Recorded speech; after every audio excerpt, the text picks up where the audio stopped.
The first scream wasn't from the dog. It came from the wind, howling against the windows of North Ridge Animal Shelter as the blizzard slammed into the Colorado foothills. Fluorescent lights flickered overhead, the power lines outside straining under the weight of ice. In the small exam room at the back of the building, Dr. Megan Cole tightened her grip on the German Shepherd's hindquarters and tried to keep her voice steady. "Easy, girl. Breathe with me. You've got this," she murmured. The shepherd lay on her side on a thin blanket, flanks heaving, claws scraping at the metal table every time a contraction hit. Her name, Riley, was scribbled in blue ink on the clipboard, but Megan didn't need to look to remember it. The dog's amber eyes were burned into her mind, full of a strange blend of fear and stubborn defiance from the moment she'd arrived. Another contraction rolled through Riley's body, harder this time. Her lips peeled back, not in a snarl, but in a silent grimace of pain. A low guttural sound vibrated in her chest as her muscles tightened. "She's crowning," Megan said, more to herself than to anyone else. Ethan Miller, the shelter manager, stood at the head of the table, one hand pressed gently on Riley's neck, the other stroking her shoulder in slow circles. He was usually quick with a joke, the kind of man who could talk a terrified stray out from under a car with nothing but his voice and a biscuit. Tonight, his jaw was set, eyes narrowed, sweat beading at his temple despite the cold draft slipping under the exam room door. "You need anything?" he asked. "Light," Megan said, "and for this storm to back off for 10 minutes. As if on cue, the overhead lights flickered once, twice, then cut out completely. The room dropped into thick, suffocating darkness. Riley's next cry shattered the silence, echoing off the tile. "Damn it," Ethan muttered, fumbling for his phone. "Hold on." Megan already had a small headlamp looped around her neck. She thumbed it on, a narrow cone of yellow light cutting through the dark. Ethan raised his phone, flashlight on, angling it toward the end of the table. Snow and ice pelted the windows. Somewhere else in the building, a dog started barking, then another, until the shelter was full of frantic, muffled noise. In this room, though, there was only Riley's labored breathing and the drum of Megan's heart in her own ears. "Okay, girl, one more push," Megan whispered. Riley bore down with everything she had left. Megan saw something slick and dark slide into view, caught it in both gloved hands, and gently eased it free. The newborn was heavier than she expected, its body strange in her grip. She wrapped it in a towel, rubbing briskly to stimulate its breathing, her mind already running through the checklist she'd done 100 times. Clear the airway, check the cord, stimulate. Listen. Except this time, she didn't get past the first glance. The thing in her hands wasn't shaped right. The torso was longer, the limbs too thick, the paws oddly compact. The fur, if you could call it that, was short, dense, and an unnerving charcoal gray that seemed to swallow the light. A faint sheen glinted just beneath the damp coat, like there was something metallic under the skin. Ethan leaned in, squinting. Is that normal?" Megan didn't answer. She was staring at the head. The muzzle was shorter than any puppy she'd ever seen, the nose flatter, the ears only half-formed nubs against its skull. It lay disturbingly still in her palms, chest rising and falling in tiny, controlled breaths instead of the frantic gasps she expected. She pressed her stethoscope against its side. The heartbeat was there, but slow. Too slow. If you're enjoying these real stories of brave police dogs in action, don't forget to hit that subscribe button. Join our Paws of Courage community so you never miss a new mission, a new hero, or a new adventure. Your support helps us share more incredible canine stories. Thank you. The newborn made a sound then, but it wasn't a squeak or a whimper. It was a thin, vibrating hum, like a distant piece of machinery just starting up. The towel trembled faintly in her hands. "Megan?" Ethan's voice had dropped. "What's wrong with it?" She didn't have words yet. Her training was trying to line this up with every deformity, every congenital defect she'd ever read about. None of them fit. Her thumb brushed along its neck, and she froze. There, almost completely hidden beneath the damp fur, was a thin ring of raised skin, a perfect circle, not like a birthmark, like a scar, as if something had once been attached there and removed. Her stomach turned cold. Lightning flashed outside, a brief white flare sneaking past the blinds. For a split second, the headlamp in Ethan's phone light caught the newborn's face at the exact same angle.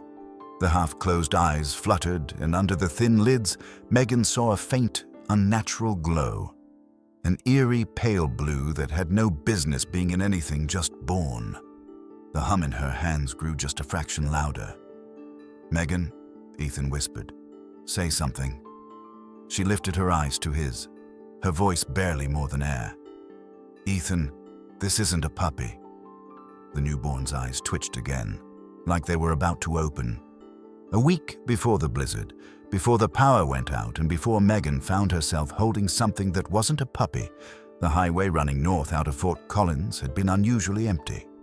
Fresh snow coated the shoulders, glittering under the weak afternoon sun. Jack Turner, a long-haul trucker who had driven this stretch for 30 years, was humming along with his thermos of coffee wedged between his knees when he saw the shape in the road. At first he thought it was debris, maybe a shredded tire or a blown-out tarp. But as he drew closer, the shape twitched. Jack's foot slammed the brake. The trailer swayed slightly before the rig eased to a halt. He flipped on his hazards, pulled on his old canvas jacket, and stepped out into the biting air. The dog lay half in the snow, half on the asphalt, sides heaving. A German shepherd, female, ribs sharp as fence posts beneath her coat. Her muzzle was flecked with frost. Snow clung to her eyelashes. When Jack crouched down, she didn't try to run. She only lifted her head an inch, eyes unfocused and desperate. "Easy there, sweetheart," Jack murmured, the same tone he used with skittish horses back on his brother's ranch. That was when he noticed the singed fur behind her ear. A small, circular patch, no bigger than a dollar coin, burned so precisely it couldn't have been an accident. Jack reached for the worn leather collar around her neck. It had no tag, no engraving, but in the center, where a nameplate should have been, the leather was sliced clean through, like someone had cut something out. A tag, a chip. He wasn't sure, but it set his teeth on edge. He slid his arms under her, surprised by how light she was, how limp. "Come on, girl, we're getting you warm." As he stood, her belly pressed against his forearm, heavier than he expected. Pregnant, close to term, and out here alone? No tracks around her in the snow except her own. Jack swallowed hard. She hadn't been abandoned. She'd been running. He carried her back to the cab, cranked the heat, and dug out an old moving blanket from behind the seats. As she settled onto it, he saw her eyes flick toward the passenger side door. Not looking at him, looking past him, through the window, toward the tree line and the long stretch of highway disappearing south. Watching for something, or someone. "You're safe now," he told her, though he didn't believe it. Something about the way she stared into the distance made him uneasy, like she expected a shadow to step out of the snow at any moment. When he pulled into North Ridge Animal Shelter, Ethan met him at the loading bay with a clipboard and a relieved sigh. "Thanks, Jack. We've been short on space, but we'll make room." Jack lifted the shepherd gently from the cab. The moment Ethan touched her, she gave a weak, warning growl. Nothing aggressive, just fear wrapped in exhaustion. As they laid her on a rolling stretcher, the amber of her eyes flashed in the overhead light, and Ethan caught a glimpse of something he couldn't quite name. "Burn mark on the neck," Jack said quietly. "And that collar, it was cut. Clean slice."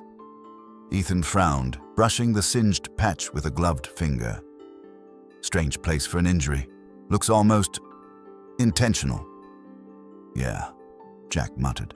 I've hauled scrap metal that looked less precise. Before wheeling her inside, Ethan called to the man sweeping the walkway, his elderly neighbor, Mr. Howard, who liked helping around the shelter when his arthritis allowed it. Howard, mind grabbing the back door? Ethan asked. But the old man wasn't looking at Ethan. He was staring at the shepherd. His broom hung mid-air, forgotten. The color drained from his face. Where'd she come from? Howard whispered. Highway, Jack answered. Why?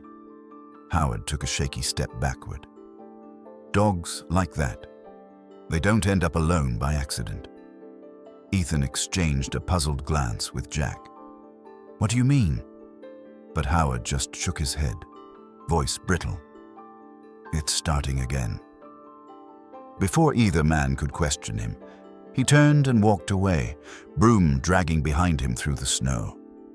Inside the shelter, as Ethan settled Riley into an exam room, the dog lifted her head again, this time staring straight at the back door as if expecting it to burst open. Ethan didn't understand the look then, but a week later, in the dark of the blizzard, he would. He absolutely would. The first night Riley spent at North Ridge Animal Shelter was supposed to be quiet.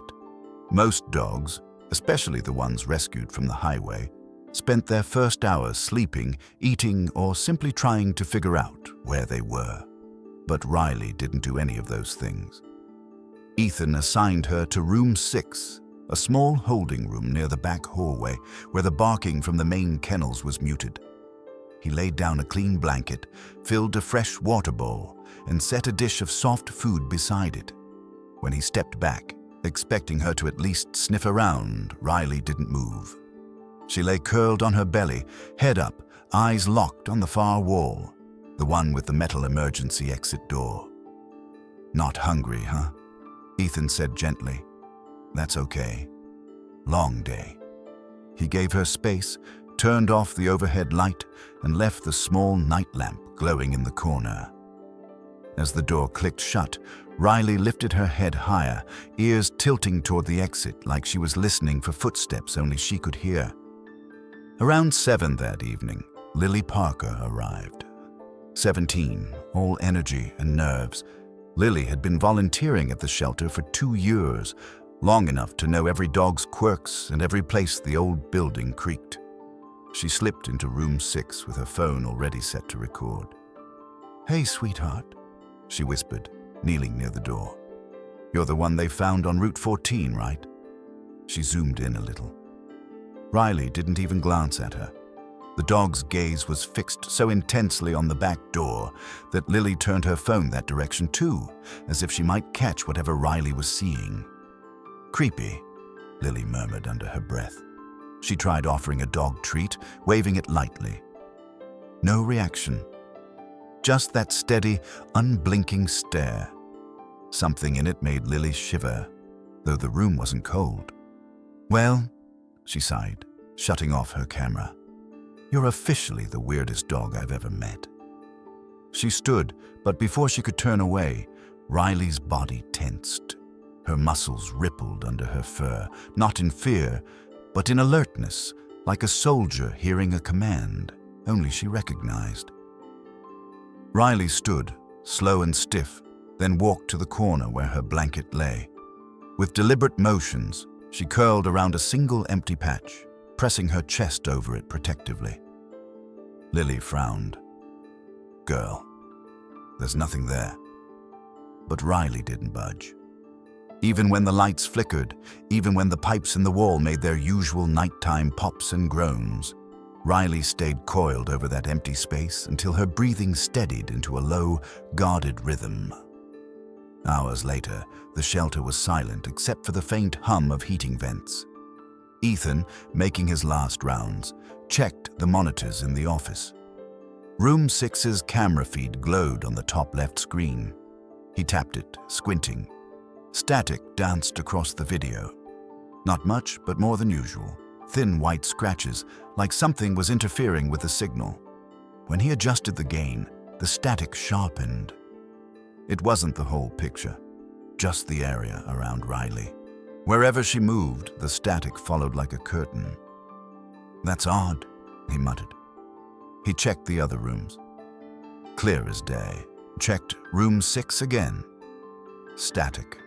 When he went in person, the air in the room felt warmer, heavier somehow. Riley didn't lift her head to acknowledge him. She stayed curled in the same spot, breathing slow and steady, still facing that blank corner like it contained something invisible to human eyes. "You're making me nervous, girl," he whispered, shutting the door behind him. Near midnight, the storm outside intensified. Wind clawed at the siding, and snow slapped the metal frames of the windows. Riley jerked upright with a sharp growl, not toward the storm, but toward the ceiling. Her eyes tracked something moving, except nothing was there.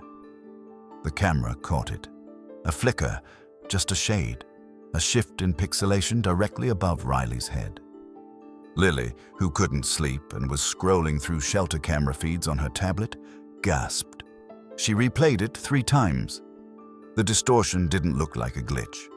It looked like movement, circular, faint, almost like a spotlight turning slowly. "Nope," Lily whispered, sitting up straighter in bed. "Nope, nope, nope." She took a screenshot, zoomed in, brightened the shadows. On the ceiling, barely visible, was a round, faded stain, perfectly centered over Riley's blanket. A stain that looked like old surgical lights leave on tile when they've hung in one place for too many years. The hairs stood up on her arms. When she came to the shelter the next morning, she avoided room 6 entirely. But Riley didn't avoid anything. She didn't sleep. She barely blinked. She kept her body curled protectively over that empty patch of blanket, her gaze fixed on the door as if she knew, deep in her bones, that someone was coming. By the 3rd evening after Riley's arrival, winter had tightened its grip on the Colorado foothills. Snow drifted in heavy sheets, blown sideways by a wind that made the shelters metal, siding groan like an old ship at sea. Weather alerts buzzed across every phone in town, blizzard warning, wind advisory, possible power outages. Inside North Ridge Animal Shelter, the air smelled faintly of disinfectant and wet fur. Most of the dogs had already settled into restless sleep, their whimpering barely audible beneath the rising storm. Only 3 people remained on shift: Ethan, Dr. Megan Cole, and Lily Parker, bundled in 2 hoodies and a beanie that kept sliding over her eyes. "Feels like the whole building's breathing," Lily muttered as a gust rattled the back hallway. "It's just wind," Ethan said, but he didn't sound convinced. Megan checked the monitor for room 6. Riley was lying down, but her posture wasn't restful. She had her head up, ears pricked, body trembling, not from cold, from something else, something older and deeper. "She's close," Megan murmured. Ethan looked over her shoulder. "To giving birth?" "No," Megan said. "To panic." A violent crack split the air outside, followed by a rolling boom of thunder. Strange for a snowstorm.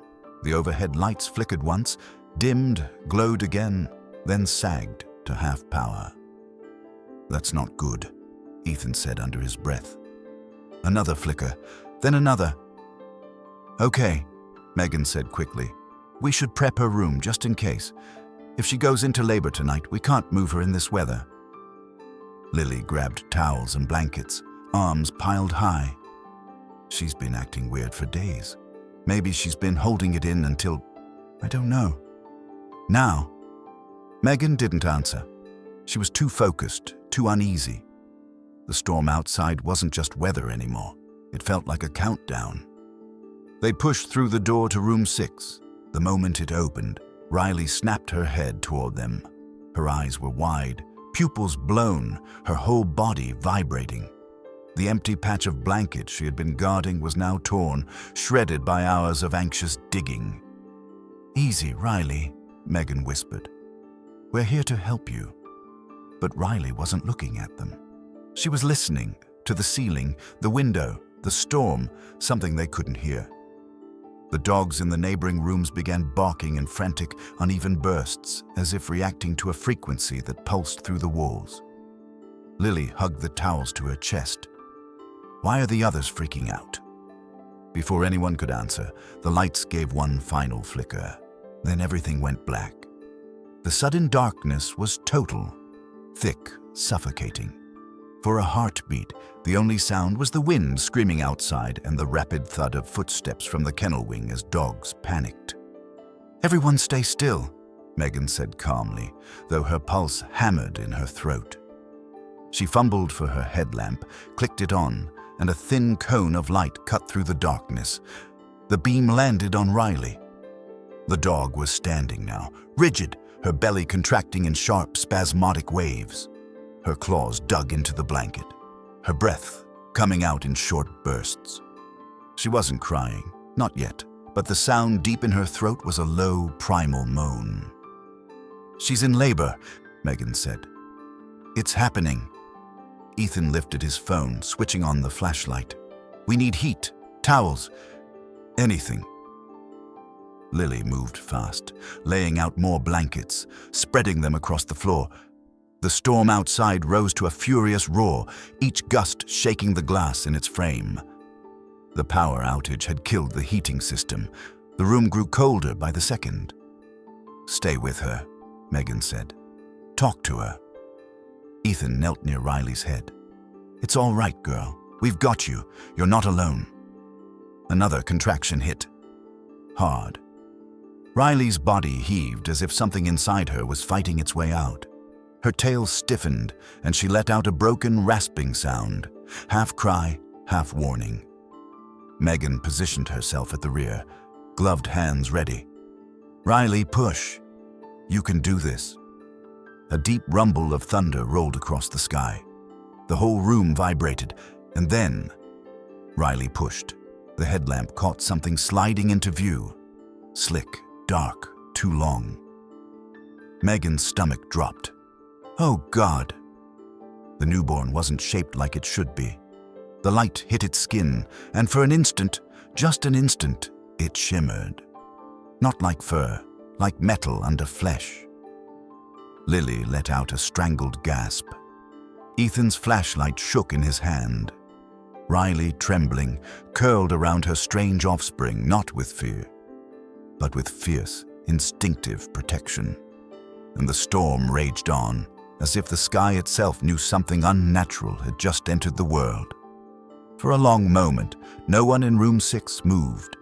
The storm outside hammered the building, rattling the vents and shaking loose flakes of old insulation from the ceiling. But inside the exam room, everything felt still, unnaturally still.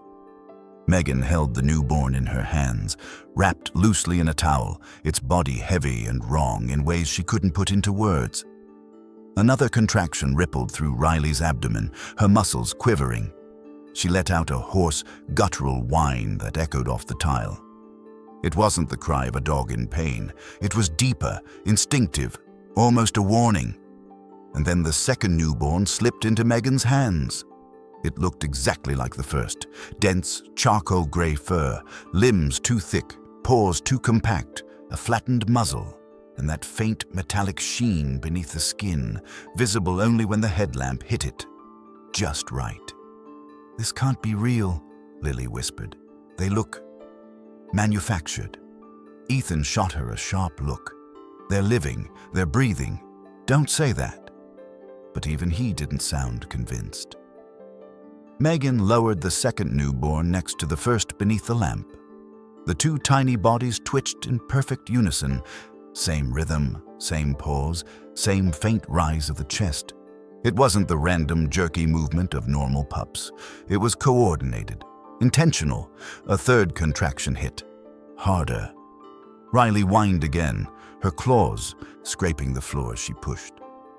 When the third newborn arrived, it let out a sound Megan had never heard from any animal in her 20 years of practice. A soft, vibrating hum. Not a whimper, not a cry. A hum that trembled through the towel, up Megan's palms and into her bones. The overhead vent rattled in response, metal vibrating as if something inside the ductwork resonated with the newborn's call. "Did you feel that?" Ethan asked, voice barely audible. "Yes," Megan said, "and I wish I hadn't."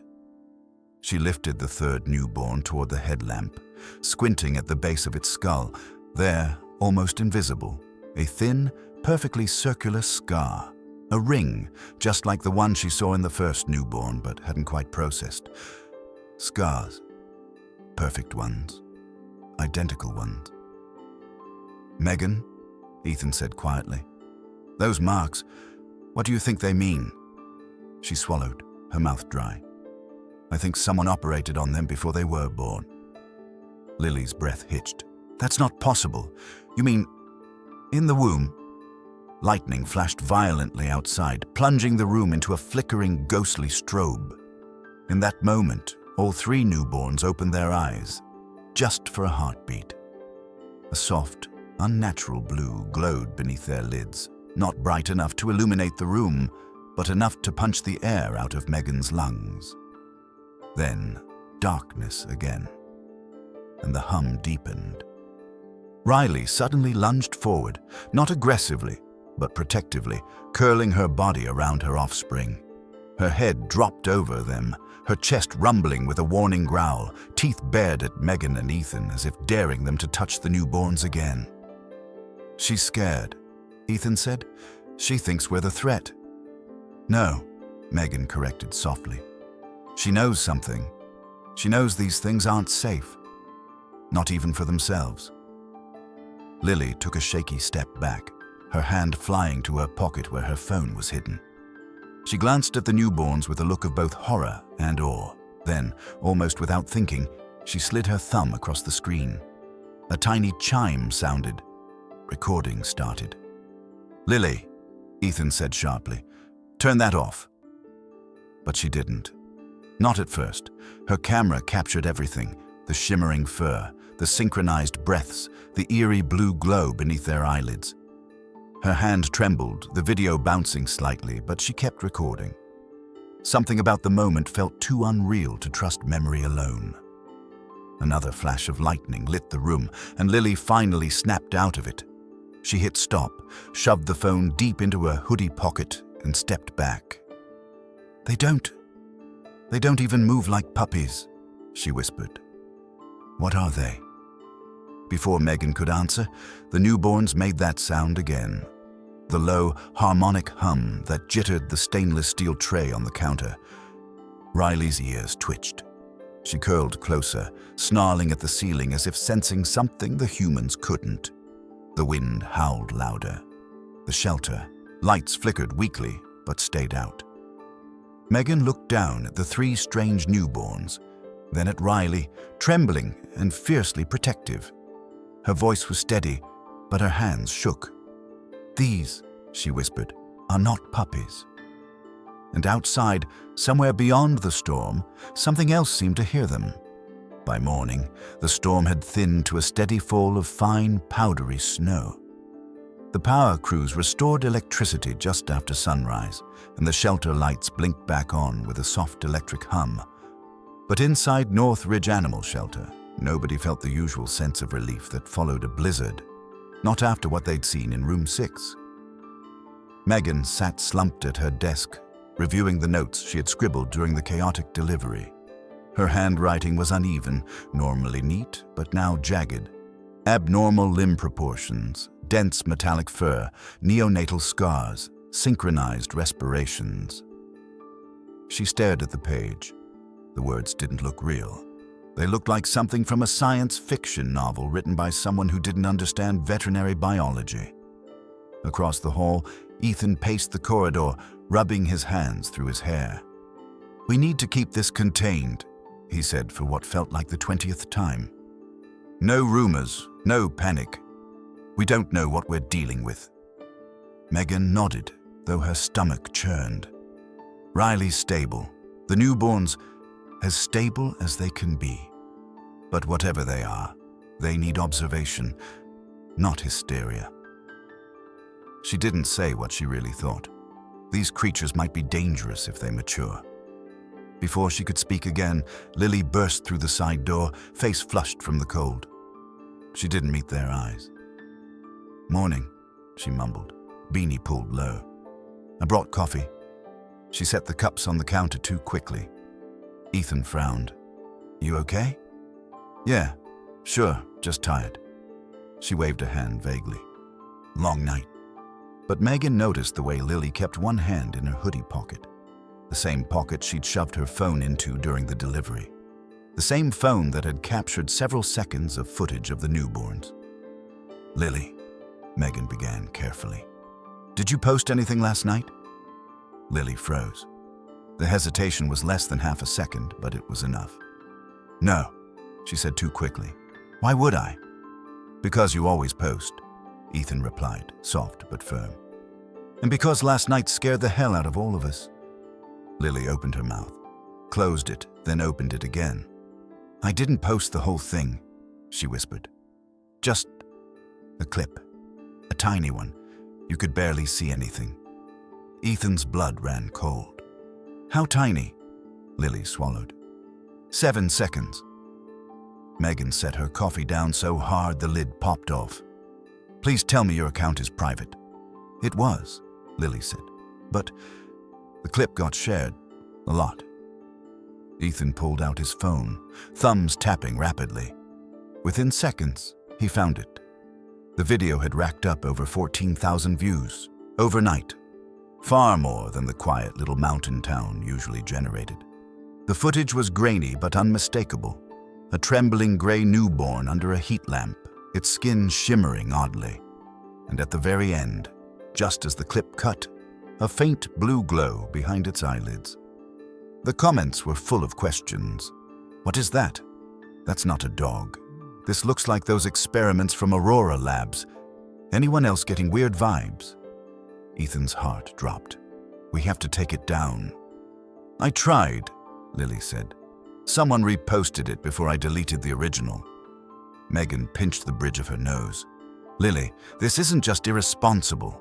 This could bring the wrong kind of attention." "Attention from who?" Lily snapped. "It's just a weird puppy." But even she didn't believe her own words. Before Megan could respond, a sharp electronic chime echoed from the front office. An incoming email. Ethan checked the shelter inbox, expecting the usual adoption questions or lost pet reports. Instead, the subject line read, "Biorisk alert inquiry. Immediate response required." His stomach twisted. Megan read it over his shoulder. The message was short. Too short. "We have received an anonymous tip regarding an unregistered animal birth with potential biohazard indicators. Please confirm location. A field team will be dispatched within 24 hours. Federal Biorisk Task Force." Lily's voice quivered. "What does that mean?" Ethan didn't answer, because at that same moment, through the frosted front window, he saw tires crunching across the snow. A dark sedan idled in the parking lot for a few seconds before peeling away. No plates, deeply tinted windows. Someone had already come looking. Someone who didn't want to be seen. Megan whispered the thought all three of them shared.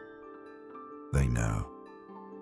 And in room 6, behind a glass door, Riley lifted her head, ears pointed toward the distant sound, as if she'd been expecting this all along. The shelter felt colder that night, even with the heaters humming at full power. Snow had stopped falling, but the air carried a sharp, metallic edge, like the quiet before a machine switches on. Megan couldn't shake the sense of being watched, even inside her own home. She sat at her kitchen table, laptop open, Riley's file pulled up on the screen. The newborn's photos, taken only for medical documentation, seemed unreal now. Their dense gray fur, their strange proportions, those circular scars, and the way their eyes glowed. She rubbed her arms, trying to shake the feeling.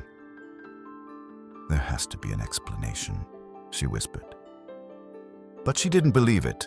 Instead of running through veterinary databases again, she opened a different tab, one she hadn't visited in years. a secured archive from the research facility where she'd interned during her final semester of veterinary school. Aurora Genetics Research Center.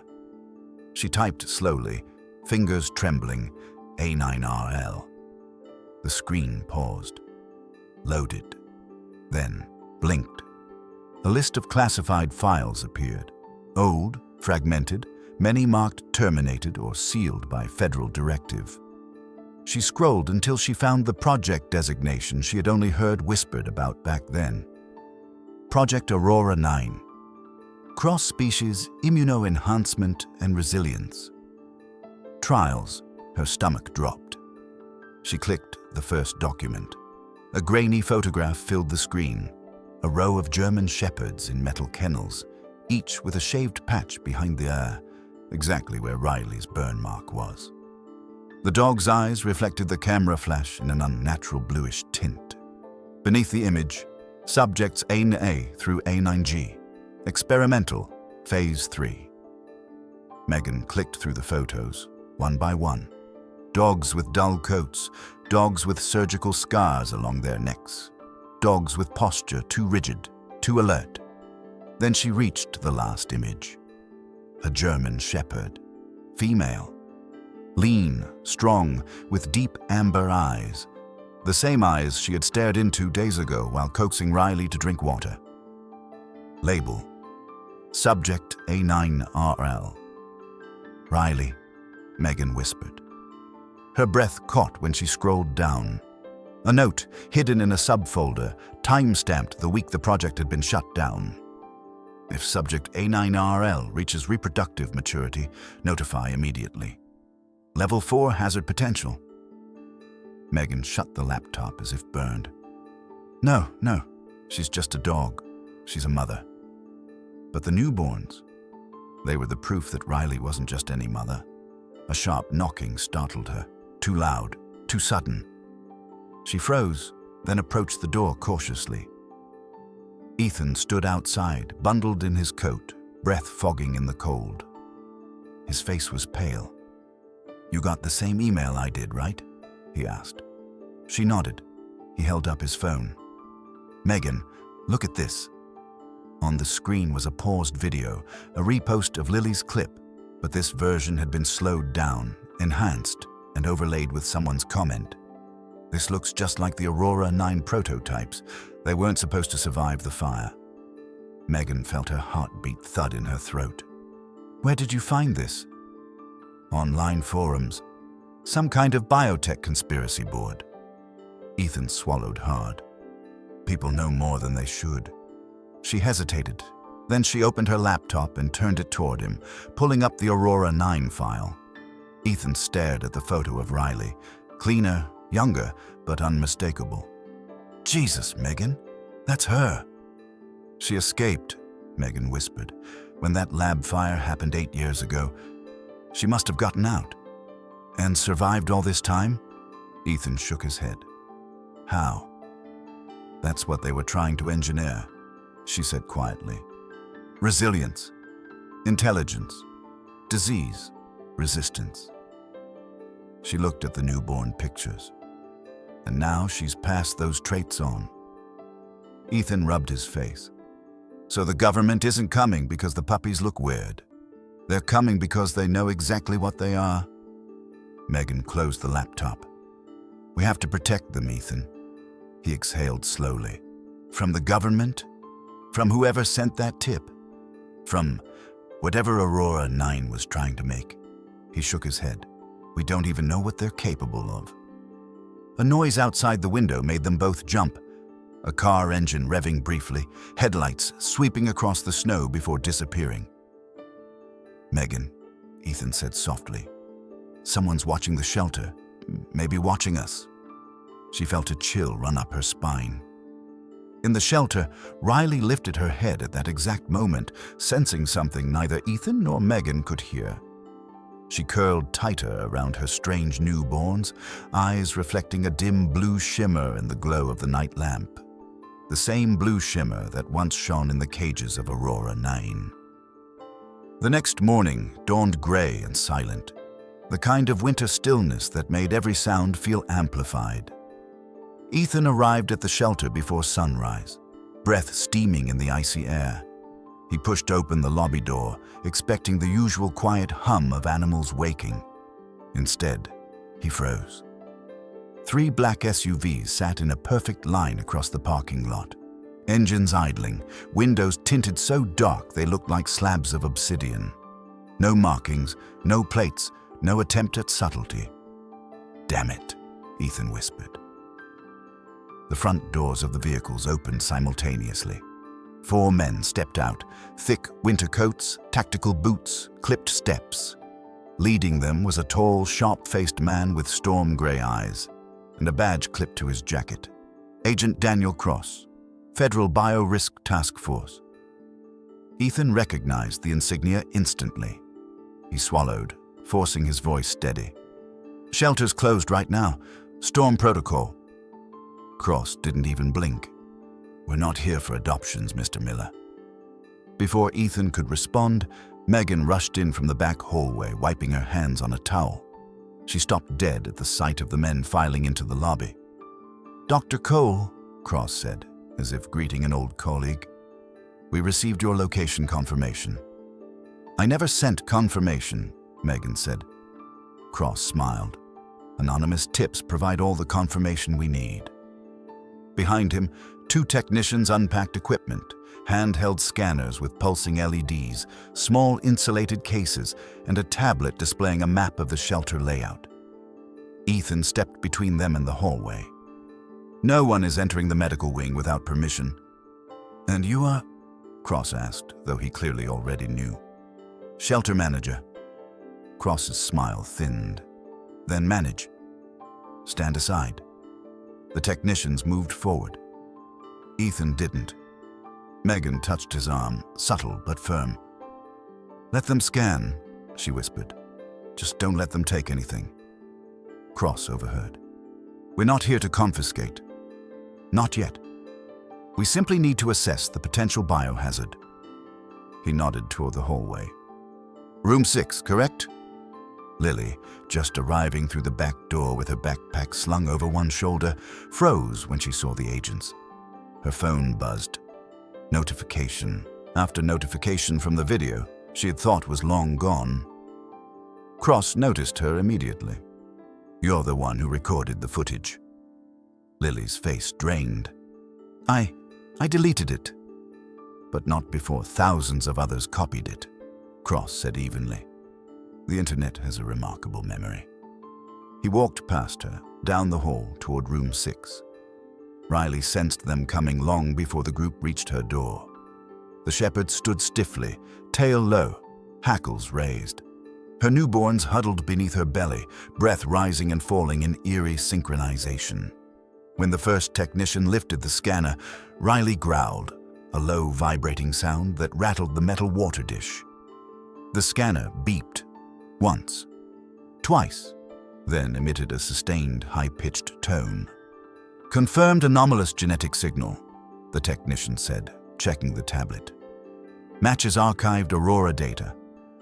Megan felt her pulse spike. "You have no right to those records. That project was sealed." Cross glanced at her, unimpressed.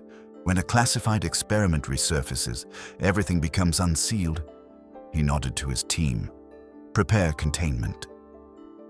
Riley lunged, not to bite, but to shield her newborns. Her bark exploded through the room, raw and primal. The agents jerked back, startled by the force of it. "She's protecting them," Lily whispered. "She's hostile," Cross corrected. "We'll need to sedate." Megan stepped directly in front of the closest agent. "You sedate her, and she might lose the litter." Cross's expression didn't soften. "Dr. Cole, these organisms may pose a national threat." "They're infants," Megan shot back. "They're not weapons." The tension thickened like fog. One wrong move, and everything would shatter. Cross raised a hand. "We'll try non-lethal extraction first." The technician reached into his case.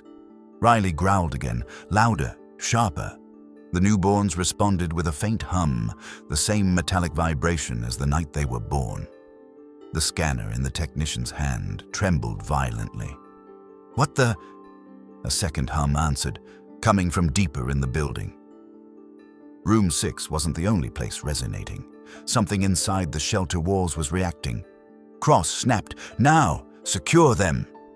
But before his men could move, the hum surged, vibrating through the ducts, rattling the ceiling tiles, making the fluorescent lights flicker dangerously. Riley barked and stepped forward, teeth bared, muscles coiled.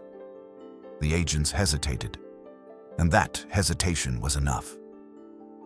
Riley lunged, not at them, but toward the side panel of her enclosure, slamming it with her full weight.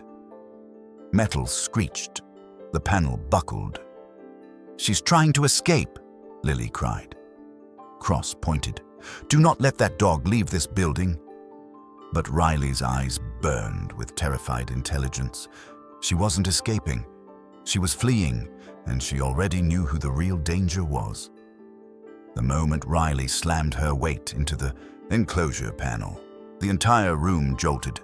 The metal groaned under the strain, bending outward in a way no malnourished rescue dog should have been capable of. Ethan stumbled back. Lily yelped. One of the technicians dropped his scanner, which cracked against the tile. Agent Cross didn't flinch. She's stronger than anticipated. Containment now. "No!" Megan stepped in front of him, arms outstretched. "She's terrified. You're pushing her into fight or flight." Cross's voice remained flat. "She's already chosen fight." Another blow. The metal panel buckled further, screws popping from the frame and skittering across the floor. Riley barked, a raw, grating sound filled with more warning than aggression. Her newborns huddled beneath her body, trembling, emitting faint rhythmic pulses that caused the fluorescent lights to flicker again. The hum was back, low, metallic, throbbing. The agents hesitated, unnerved. "Sedative now," Cross ordered. One technician raised a long dart tranquilizer rifle. Riley's growl dropped to a dangerous rumble. Megan lunged, grabbing the barrel. "Do that, and you'll kill her." The agent tried to yank it away. "Ma'am, step aside." But before he could aim again, Riley rammed the panel one final time. The latch tore free. The door burst open. Riley leaped out, not toward the agents, but toward her litter, pushing them behind her with her muzzle. She planted herself between the newborns and the advancing uniforms, her body trembling in fear, not rage. Cross raised his hand. "Fire!" The technician pulled the trigger, but the tranquilizer dart struck the floor. Riley dodged with a speed that didn't belong to any dog in her condition. The dart clattered, rolled, and came to rest under the exam table. "She's not attacking," Lily shouted. "She's protecting her babies." "That makes her more dangerous," Cross snapped. He moved forward. Megan blocked him again, palms pressed to his chest. "These are living creatures," she said through clenched teeth, "not specimens." Cross's eyes narrowed. "That is not your decision." A clatter rang out behind him, a tray of instruments knocked over by the scrambling technician. The chaos distracted the agents for a split second, and in that second, the hum from the newborns rose sharply, vibrating through the steel tables, up the walls, through the vents. It wasn't loud, but it was powerful. A frequency felt more than heard. Riley stiffened, then shoved the largest newborn gently into the crook of her jaw, gripping it by the scruff. She glanced toward the side exit, the narrow emergency door Lily had propped open earlier when bringing in extra blankets. A mistake. A life-saving one. Cross noticed the door at the same moment. "Stop her!" But Riley was already running. Her paws skidded across the tile, claws scraping, newborn held securely in her grip. The two remaining newborns scrambled awkwardly behind her, their movements jerky but fast. Too fast for creatures only hours old. Ethan reached for the door. "Riley, don't!" Riley didn't slow. She barreled past him, her shoulder brushing his leg hard enough to nearly topple him. Cold wind blasted into the hallway as the emergency exit swung wider, snow blowing inside like mist. Agents rushed after her. Lily screamed, "Don't shoot! She has a baby with her!" Cross ignored her. "Contain the target." Riley plunged into the icy yard behind the shelter, paws sinking into deep snow.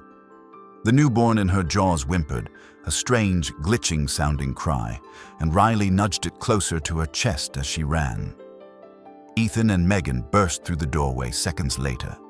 "She won't survive out there," Megan cried. "She's not running to survive," Ethan said grimly. "She's running because she's been hunted before." Cross and his agents sprinted after the shepherd, guns and scanners in hand, boots crunching deep tracks into the snow. "Secure the perimeter," Cross barked. "She can't go far." But even in the freezing wind, Riley moved like she'd trained for this her entire life, darting between drifting snowbanks, bounding over patches of ice, leading her litter toward the tree line beyond the shelter. A newborn stumbled. Riley circled back, nudged it firmly, almost desperately, then ran again. The agents followed. Megan watched, breath burning in her lungs as the distance between the dog and the men grew smaller. "She's going to get cornered," Ethan said. "Not if we get to her first." They locked eyes. Then both took off into the storm. Behind them, in the half-lit hallway of the shelter, the room Riley had escaped from still vibrated faintly. Like something unfinished, something awakened, was trembling through the walls. And outside, Riley pushed harder into the snow, driven by something older and stronger than fear. A mother's instinct to save her young. The wind cut through the open field behind the shelter like a blade, sweeping fine snow across the ground in fast-moving sheets. Riley bounded through it, her body low and tense, the newborn clenched carefully in her jaws. Behind her, the other two scrambled, legs unsteady but moving with unnatural quickness. They kept pace far better than any newborn should have. Ethan and Megan sprinted after her, slipping, stumbling, pushing hard through the frozen drifts. Their lungs burned in the frigid air. "Riley!" Megan shouted, voice breaking. "Stop! We're trying to help you!" But the shepherd didn't slow. She didn't even look back. Ahead, the chain-link fence bordering the shelter yard loomed, a 6-foot barrier topped with frost. Riley didn't hesitate. She slammed into the snow near its base and began digging furiously, paws carving a dark hollow beneath the bottom rail. Snow and dirt kicked up behind her. The newborns huddled close as the gap widened. "She's going under!" Ethan yelled. But even as he lunged forward, the entire world flashed white. A drone spotlight swept over them, harsh, blinding. A mechanical whir followed. Then Agent Cross's voice crackled over a handheld speaker. "Target is in view. All units, converge on the northern fence." More agents appeared at the edges of the yard, moving in tight formation. Their thermal scanners glowed blue-green in the dusk, tracking the faint heat signatures of Riley and the newborns. Riley didn't panic. She squeezed under the fence with one final shove, snow spraying behind her. The newborns followed, small bodies flattening in a way that almost defied anatomy. "Damn it!" Cross barked. "She's breaching containment. After her." 3 agents vaulted the fence. Another 2 ran for the gate. The drone swooped lower, tracking Riley's heat signature like a beacon. Ethan reached the fence just as Cross barreled past him. "You can't shoot her!" Ethan yelled. Cross didn't break stride. "I won't, unless she forces it." Megan grabbed Ethan's sleeve. "Come on, she'll head for cover. The nearest is the high school grounds." They tore across the snow, following the trampled path Riley left. Their feet slid on patches of ice. Their breath came out in ragged bursts. The drone's spotlight stuttered through the treetops ahead, marking the chase. At the outskirts of Maple Ridge High School, the outdoor basketball court sat deserted. Nets frozen stiff, benches iced over. A single street lamp flickered nearby.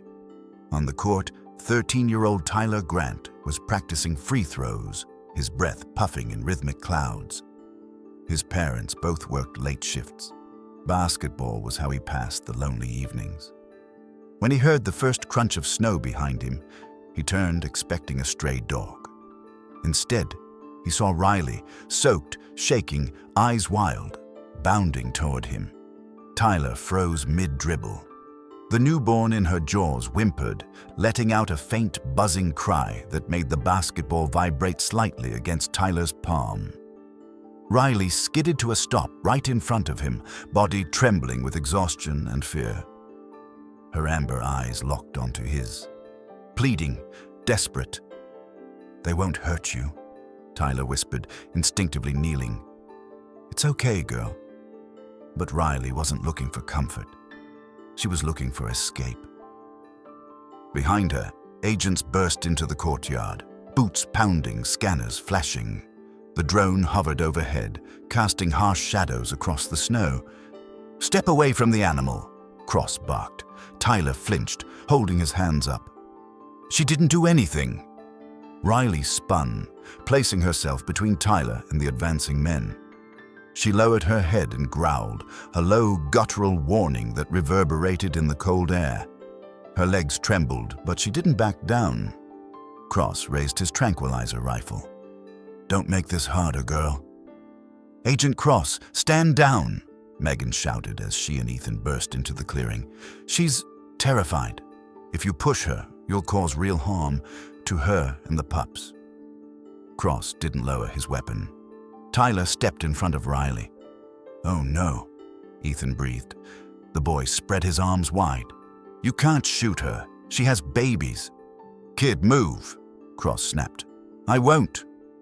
The courtyard fell into a tense, frozen silence. The only sound was Riley's shaky breathing and the soft humming of the newborns, growing louder. Cross's scanner beeped wildly. The newborn in Riley's jaws opened its eyes for the first time. A soft, unnatural blue glow lit the snow. The hum sharpened. Metal benches vibrated. The chain-link fence shuddered. The drone jerked in midair, its stabilizers whining. "Agent Cross?" the technician whispered. But the newborns kept humming, synchronized, unified, building in intensity. A pebble near Tyler's feet lifted from the ground. Just an inch, but enough. Everyone saw it.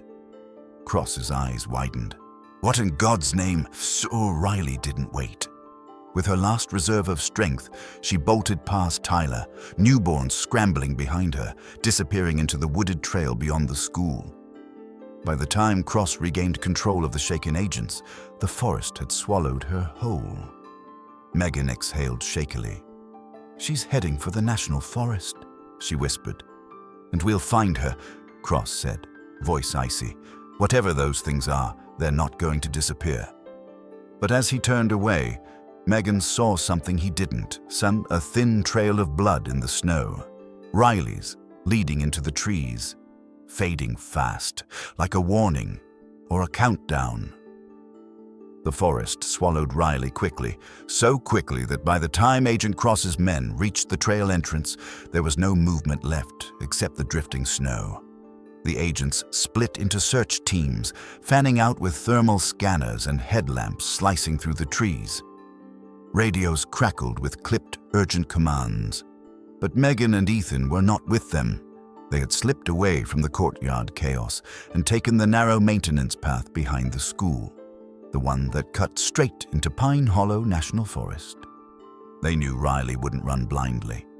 She'd seek shelter, water, and a defensible hiding place. They also knew Cross wasn't thinking like a dog, just like a hunter. "She's injured," Megan said, her breath fogging as she ran. "She won't last long without help." Ethan nodded grimly. "Follow the blood. It's our best chance." The trail was faint, just a thin scatter of crimson droplets on white that glowed dully in the beam of Megan's flashlight. But it was enough.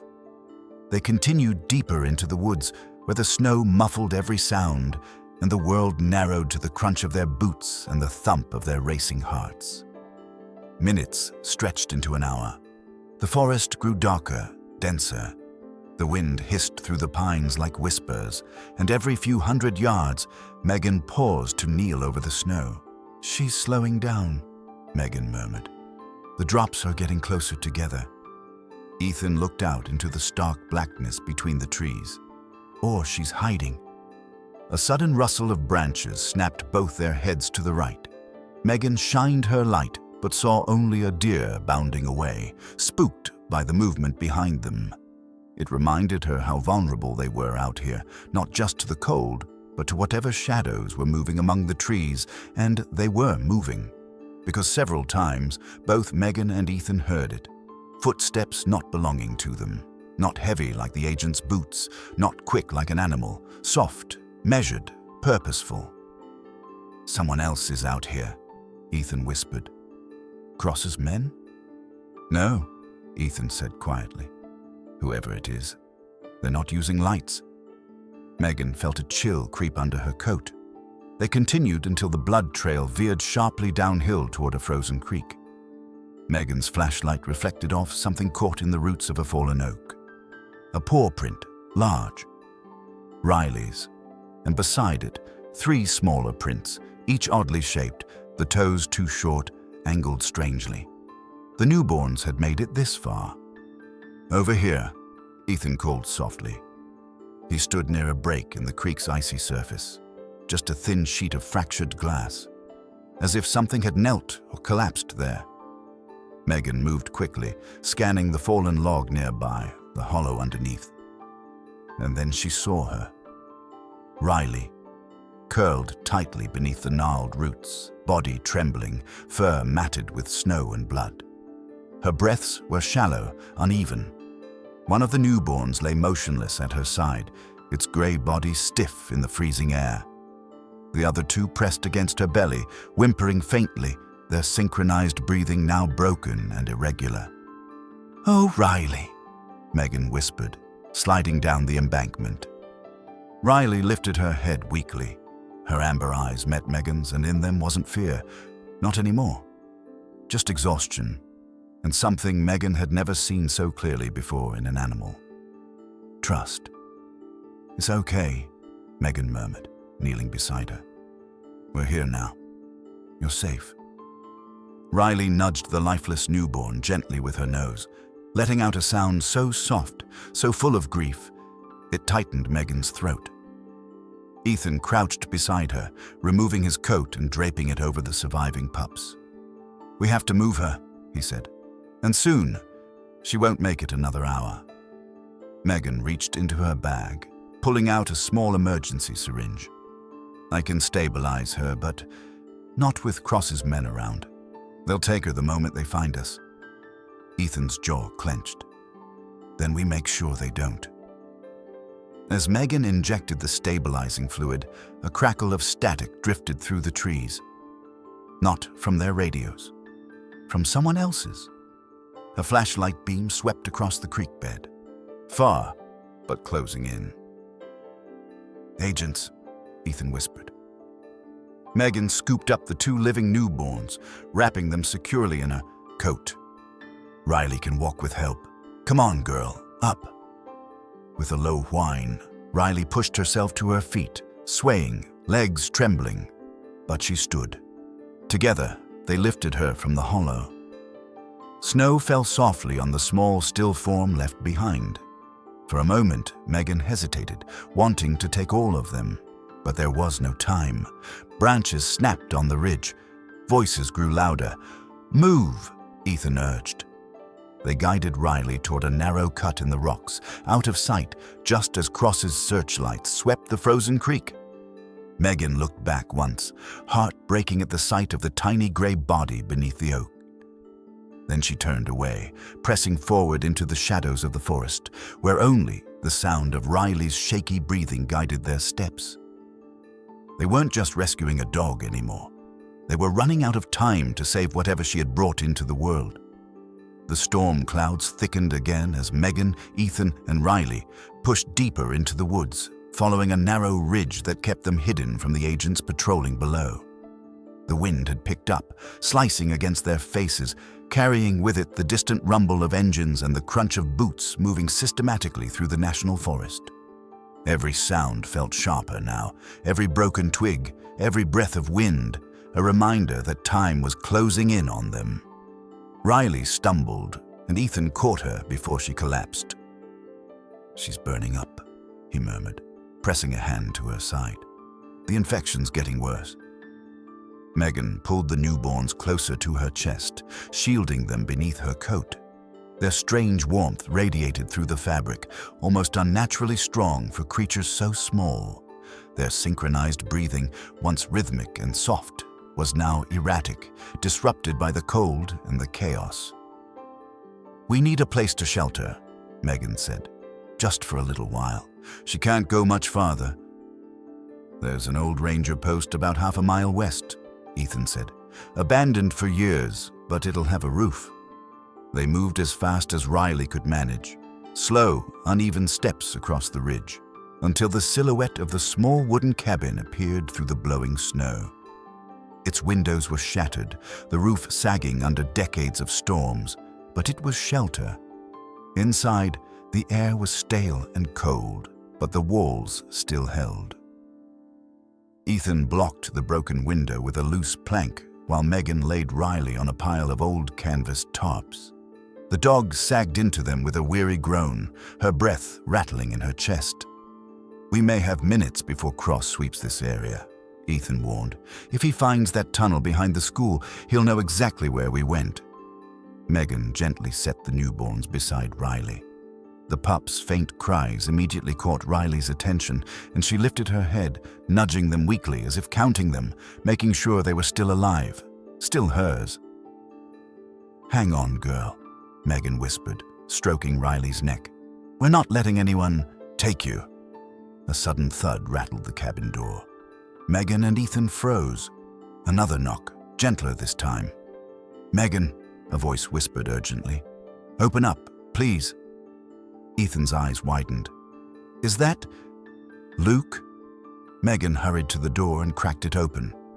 Luke stood shivering on the stoop, his parka soaked and his face pale. Snow clung to his shaggy hair and eyelashes, and he looked terrified, but not of the cold. "They're sweeping the South Ridge," he said as she pulled him inside. "Cross is furious. He thinks you two are hiding evidence." Ethan stiffened. "We're hiding a mother and her litter. That's it." Luke swallowed. "You don't understand. Cross doesn't want the dogs for research. He wants them destroyed." Megan felt her stomach drop. "Even the newborns?" "Especially the newborns," Luke whispered. "He said they're unstable, that they'd endanger civilian populations. But that's not all." Luke reached into his pocket and pulled out a metal object, the twin to the microchip Megan and Ethan had already seen. This one had a different code. E9B13, and a second stamp, something they hadn't seen before. A small emblem shaped like an eye. "I found this in Cross's vehicle," Luke said, setting it in Megan's palm. "He didn't discover Riley by accident. He's been tracking her for months. He knew she survived the lab fire. He even knew she was pregnant." Ethan tensed. "So he staged the anonymous tip." Luke nodded. "The guy who dropped her at the shelter, he wasn't a stranger. He worked for Cross." The truth hit Megan with a force she hadn't expected. "It was all planned," she murmured. "They wanted Riley to give birth somewhere isolated, somewhere they could sweep in without witnesses." Luke stepped closer. "If you want to save her, you need to leave this forest. Cross is setting a containment perimeter. Once it closes, nobody gets in or out. Not alive, anyway." Silence filled the cabin. Riley gave a small, pained whine that echoed through the wooden walls. "Why are you helping us?" Ethan asked quietly. Luke swallowed. "Because I saw those puppies. And they're not monsters. They're just babies." Megan breathed out slowly, her mind racing. "We need an exit route," she said. "Now." Luke nodded. "There's a fire road the agents haven't found yet. Leads straight to the old quarry. If we can get Riley there, I can distract Cross long enough for you to escape." Ethan frowned. "You're risking your career." Luke's voice came out small but steady. Some things are worth more than a job.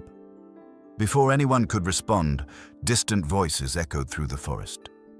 Closer, moving fast. Megan tightened her grip on the newborns. Luke whispered, "They've found the ridge." Ethan grabbed Riley's harness. "Then this is it. We run." Megan looked at the trembling mother dog and the tiny gray pups, pressed against her side. They weren't ready, but they had no choice. As the agent's flashlights pierced the dark woods outside, Megan whispered, "We save them, no matter what it takes." And with that, they pushed back into the storm, straight toward the only road left to freedom. The night deepened as Megan, Ethan, and Luke guided Riley along the narrow fire road cutting through the national forest. Snow drifted sideways in the wind, coating the ground in a pale shimmer that made every footprint stand out like a beacon. Riley stumbled with each step, her breaths shallow, but she kept moving, driven by something deeper than pain. Behind them, the forest echoed with the distant sweep of searchlights and the cold bark of orders. Agent Cross's men were tightening the perimeter. "They're less than half a mile back," Luke warned, glancing over his shoulder. "We have maybe 10 minutes before they hit this road." Ethan adjusted his grip on Riley's harness, his voice tight. "Then we get to the quarry before they do." Megan cradled the newborns under her coat, their tiny bodies radiating that peculiar warmth again, almost too warm. She could feel their breathing sink, then break, then sink again. Unnatural. Strange. But still, these were babies. Riley's babies. And Riley trusted them. The fire road ended at a rocky overlook.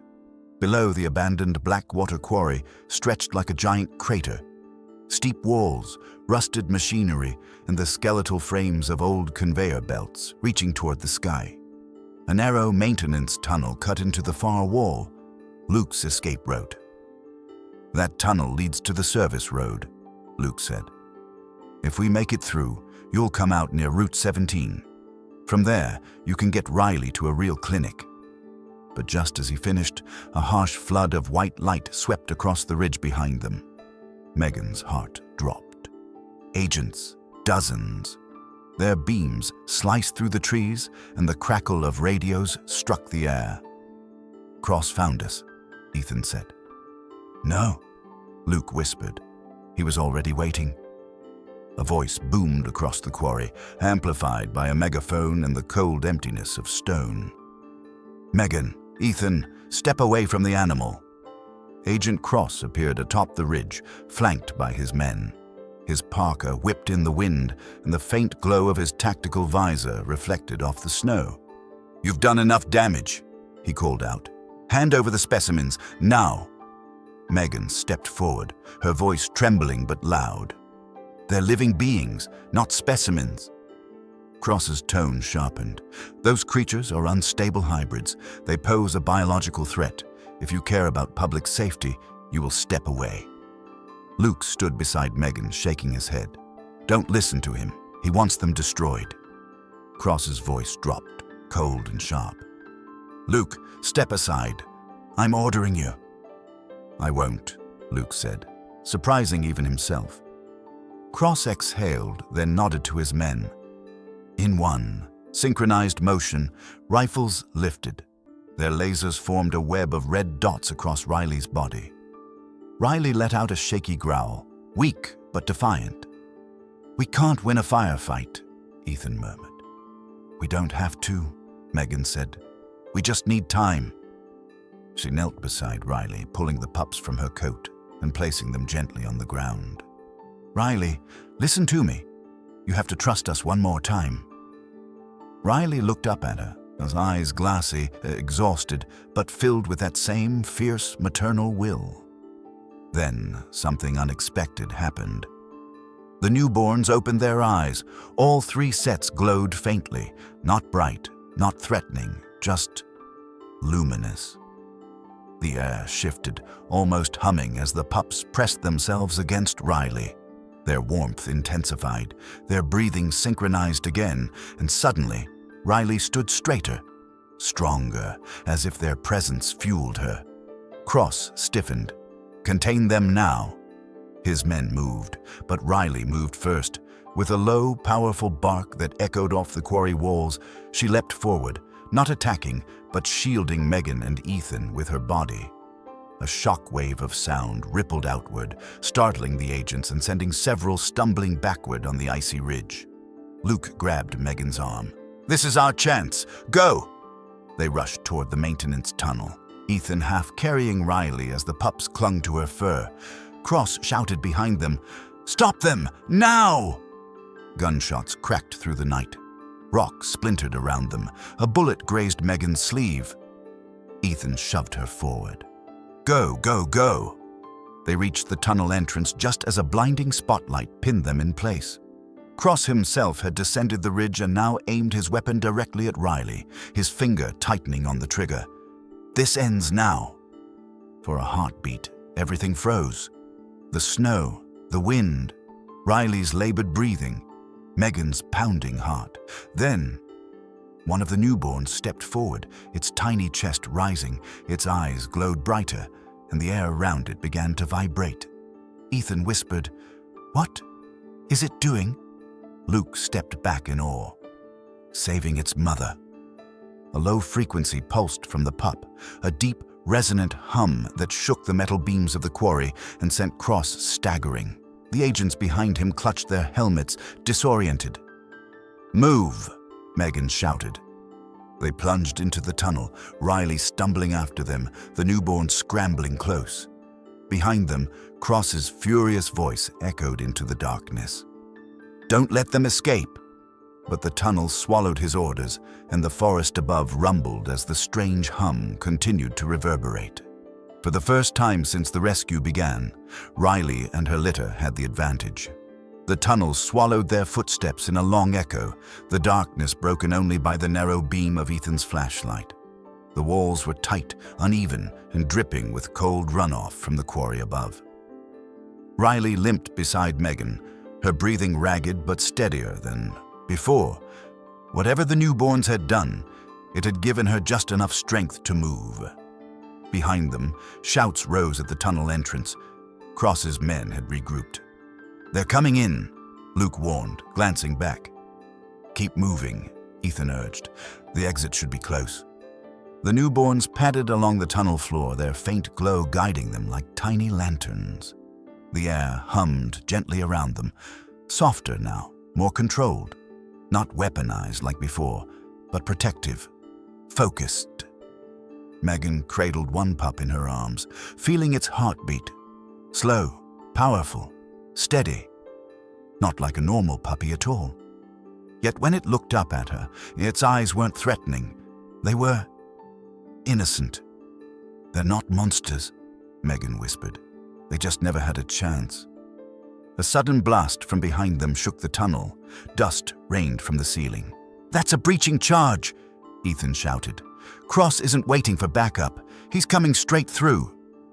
Riley whined, pushing her body against Megan's leg. "Don't worry, girl," Megan whispered. "We're almost there."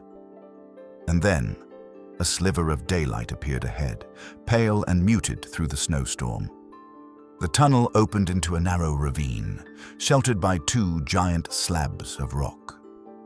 Pines swayed in the wind above, and the distant roar of the highway hummed faintly.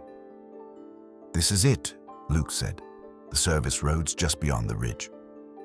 They climbed out into the open, snow crunching beneath their boots. Riley staggered but stayed upright, her pups circling her in tight formation. Megan wrapped her arms around Riley's neck, steadying her. Then a voice thundered behind them. "Stop!" Agent Cross emerged from the tunnel entrance, weapon raised, breath heaving in clouds of white. Half a dozen agents followed, spreading out in a semicircle, boxing them in. "You're endangering the entire county," Cross shouted. "You don't know what those animals are capable of." Megan stepped in front of Riley, her heartbeat pounding in her ears. "We know exactly what they are. They're a mother and her babies." Cross's face twisted with rage. "Those things are engineered. They're unstable. They could cause another lab catastrophe. They are not dogs."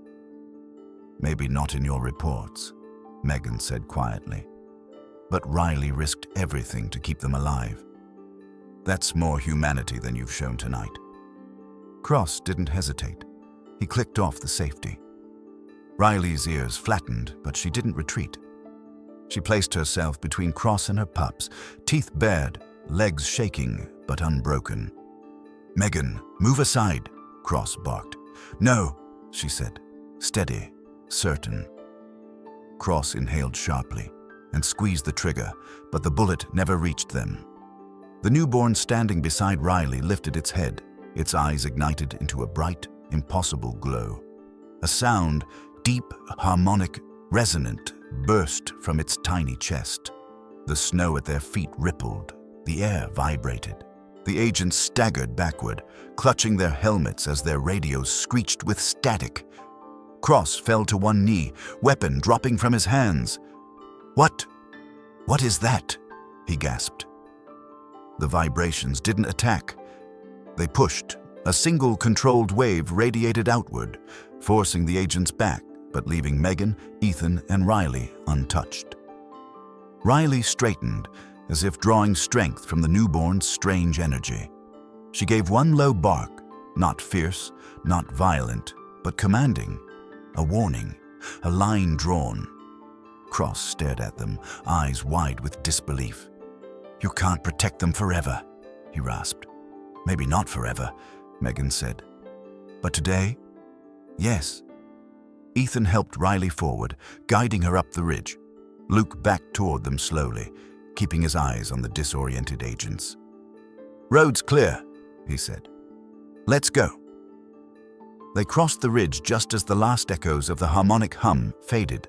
Snow muffled their steps, the storm swallowing the quarry, and everything Cross shouted behind them. Minutes later, they reached an old truck Luke had stashed beneath a tarp. They loaded Riley carefully into the back seat. The surviving pups curled beside her, pressing close, their glow dimming to a soft pulse. Luke stepped back from the truck door, breath visible in the cold air. "Get her somewhere safe. Somewhere Cross won't think to look." Megan's voice softened. "Thank you, Luke, for everything." He managed a tired smile. "Just take care of them." Ethan started the engine. The truck rumbled to life. As they pulled onto the service road, Megan looked back one last time at the dark forest swallowing the quarry. She felt Riley's warm breath on her arm, steady now, alive. The pups slept silently against their mother, tiny lights in the dark cab. This wasn't the end of their story, but they had survived the impossible. And for now, that was enough. The truck disappeared into the falling snow, carrying a battered mother, her extraordinary litter, and the people who chose compassion over fear. And in the quiet woods behind them, untouched by Cross's fury, the first faint rays of dawn finally broke through the storm.